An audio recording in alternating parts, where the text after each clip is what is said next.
یہ اس شخصیت کی کہانی ہے جن کے بارے میں ڈاکٹر اقبال صاحب لکھتے ہیں، حاضر ہوا میں شیخ مجدد کی لحد پر، وہ خاک کے ہے زیر فلک مطلع انوار، اس خاک کے ذروں سے ہے شرمندہ ستارے، اس خاک میں پوشیدہ ہے وہ صاحب اسرار، گردن نہ جھکی جس کی جہانگیر کے آگے، جس کے نفس گرم سے ہے گرمی احرار، وہ ہند میں سرمایہ ملت کا نگہبان، اللہ نے بر وقت کیا جس کو خبردار۔ یہ کہانی ہے اس مرد حق کی جسے دنیا مجدد الفسانی شیخ احمد سرہندی کے نام سے جانتی ہے۔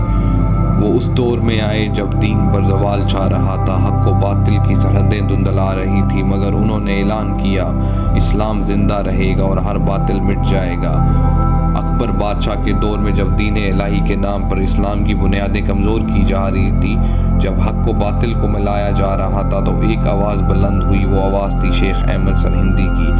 آپ نے نہ صرف بادشاہوں کے دربار میں کلمہ حق بلند کیا بلکہ امت کو بیدار کیا۔ آپ نے یاد دلایا کہ اصل طاقت کسی تاج و تخت میں نہیں بلکہ اللہ کی رضا اور شریعت کی پیروی میں ہے۔ نقش بندی سلسلے کے ذریعے دلوں کو ذکر الہی سے زندہ کیا اور اپنے مکتوبات فکر سے روشن کیا۔ آپ نے اسلام کو بگاڑ سے بچایا اور تاریخ نے آپ کو لقب دیا جس پر پوری امت فخر کرتی ہے، مجدد الفسانی۔ آپ نے پاکستان کی ٹو نیشن تھیوری کی بنیاد رکھی۔ آپ نے بتایا کہ مسلمان اور ہندو علیحدہ قومیں ہیں، جو کہ بعد میں دو قومی نظریہ کی بنیاد بنی۔ ڈاکٹر علامہ اقبال کہتے ہیں 300 سال سے ہے ہند کے میخانے بند، اب مناسب ہے تیرا فیض و عام ہے ساقی۔ وہ اللہ تعالیٰ سے دعا کرتے ہیں کہ یا اللہ 300 سال گزر گئے، ہند کے اندر کوئی ایسا شخص نہیں آیا جو بادشاہوں کے سامنے ان کا مقابلہ کر سکے۔ تو ہماری دعا ہے کہ اللہ ہمیں شیخ صاحب کے تعلیمات پر عمل کرنے والا بنائے۔